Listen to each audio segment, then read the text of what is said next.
बिस्मिल्लाहिर्रहमानिर्रहीम नहमदुहु व नुसल्ली अला रसूलिहिल करीम। इस वक्त जो कोरोना वायरस मुहलिक बीमारी चल रही है, इस मुहलिक बीमारी को सामने रखते हुए जो हमारे मुल्क की और इस प्रदेश की जो हुकूमत है, हमसे जिस तरीके के मुतालबात रख रही है, सोशल डिस्टेंस का पालन का मुतालबा कर रही है, हम उसको फॉलो कर रहे हैं। लॉकडाउन का जब उन्होंने मुतालबा किया तो हमने उसको भी कबूल किया था, लेकिन इस वक्त चूँकि हमारे सामने ईद उल अज़हा का त्यौहार सर पे है और इस त्यौहार को सामने रखते हुए अगर हम देखें तो एकदम से लॉकडाउन का ऐलान कर देना ये बिल्कुल गलत और नाइंसाफ़ी पर मबनी फैसला है। इस फैसले पर हमारे मध्य प्रदेश हुकूमत को दोबारा से गौर करने की ज़रूरत है कि मैं आपको ये बात वाज़ेह तौर पर बता देना चाहता हूँ कि दो चीज़ें हैं, एक ईद उल अज़हा की नमाज और एक ईद उल अज़हा में जो कुर्बानी होती है, ये दो चीज़ें हैं। ईद उल अज़हा जो नमाज है वो नमाज भी वाजिब है और कुर्बानी जो हम करते हैं, जानवर जो कुर्बान किया जाता है, वो भी हर साहिब निसाब शख्स पर वाजिब होती है।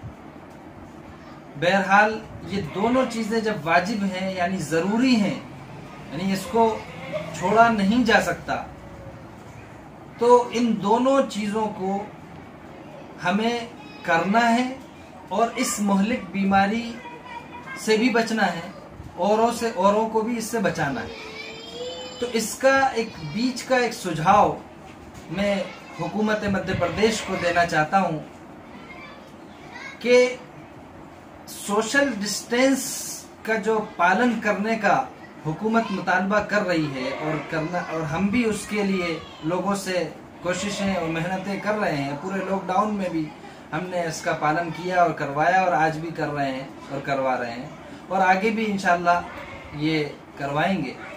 तो मैं सुझाव ये देना चाहता हूँ कि ईद उल अज़हा की जो नमाज है वो शहर की बड़ी मस्जिदों में या ईदगाहों में न अदा की जाए। क्यों? इसलिए कि एक बड़ा मजमा जहां जमा होगा वहां सोशल डिस्टेंस का पालन बहुत मुश्किल होगा।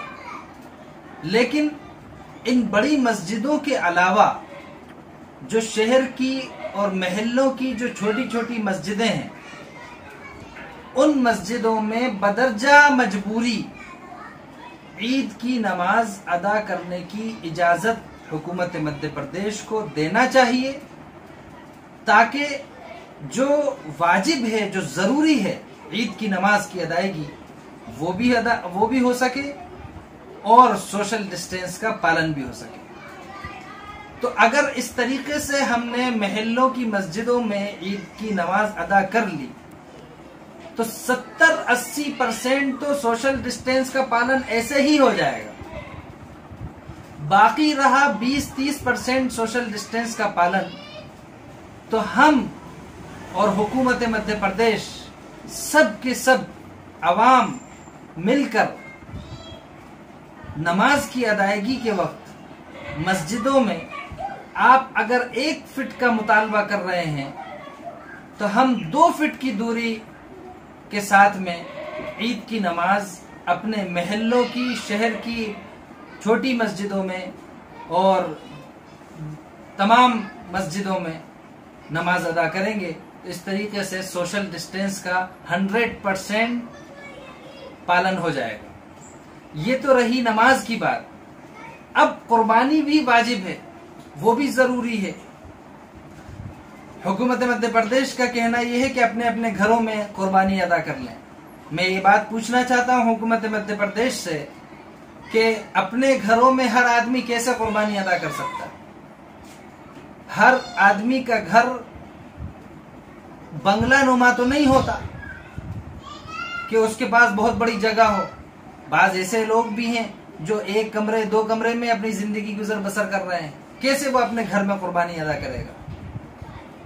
तो इसलिए अपने घर के बाहर जो ऐसी जगह होती हैं, खुले मैदान होते हैं या कोई ऐसी जगह होती हैं, उन जगहों पर कुर्बानी अदा कर ली जाए। और इसी तरीके से वो लोग जो बकरा या बड़ा या भेड़ वगैरह जो कुर्बानी के जानवर हैं खरीदने की हैसियत या इस्तिताअत नहीं रखते, तो वो लोग मदारिस में आकर, मदरसों में आकर कुर्बानी का एक हिस्सा, 2 हिस्से, जितनी उनकी हैसियत होती है उतने हिस्से ले लेते हैं। तो मैं हुकूमत मध्य प्रदेश से इस बात की भी मुतालबे के तौर पर यह बात भी रखना चाहूंगा कि मदरसों में भी कुर्बानी की इजाजत दी जाए, ताकि वो गरीब अवाम जो कुर्बानी का जानवर खरीदने की हैसियत नहीं रखता, वो मदरसों में आकर हिस्से लेता था, वो आज मदरसों में जाकर हिस्से लेने से महरूम है और उसका वो ईद का त्यौहार वो खुशियों के साथ में नहीं मना सकता।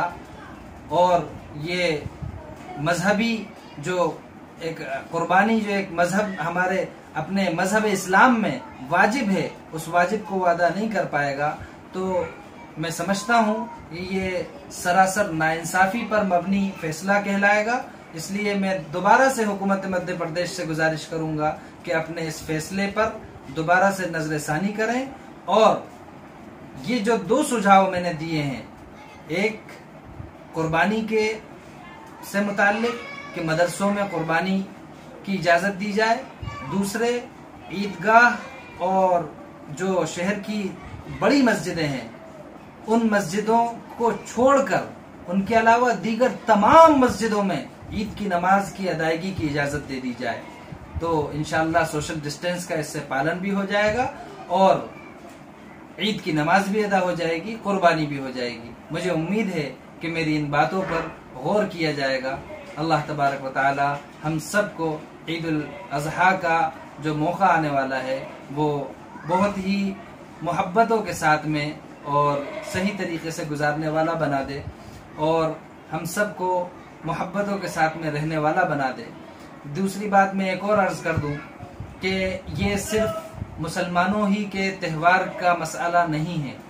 आप थोड़ा सा 1-2 दिन के बाद, यानी कि अगर 1 तारीख को ईद उल अज़हा है तो तकरीबन 3 तारीख को या 4 तारीख को रक्षाबंधन है, रक्षाबंधन के फौरन बाद फिर गणपति है। ये सब त्यौहार हमारे बिरादरान वतन के हैं, उनको भी दिक्कतों का सामना होगा। इसलिए उनको भी सोशल डिस्टेंस के साथ में उनके त्यौहार मनाने की इजाज़त दी जाए और हर एक त्यौहार मनाने में आज़ाद है, लेकिन सोशल डिस्टेंस को फॉलो करें। इस बात के लिए आप भी अपनी तरफ से कोशिश करें, जो आपकी तरफ से उस और दीगर इस सोशल डिस्टेंस के पालन को फ़रोग़ देने के लिए कोशिशें की जा सकती हों उन्हें और इक़दाम किए जा सकते हैं, वो इक़दाम करें। और हम भी हुकूमत मध्य प्रदेश के इस इक़दाम के साथ में खड़े हैं सोशल डिस्टेंस का पालन करने और करवाने के लिए। बहुत बहुत शुक्रिया। जज़ाकुमुल्लाहु अहसनल जज़ा। अस्सलामु अलैकुम वरहमतुल्लाहि वबरकातुहू। भोपाल से मुफ्ती अताउर रहमान खान कासमी आपसे मुखातिब था।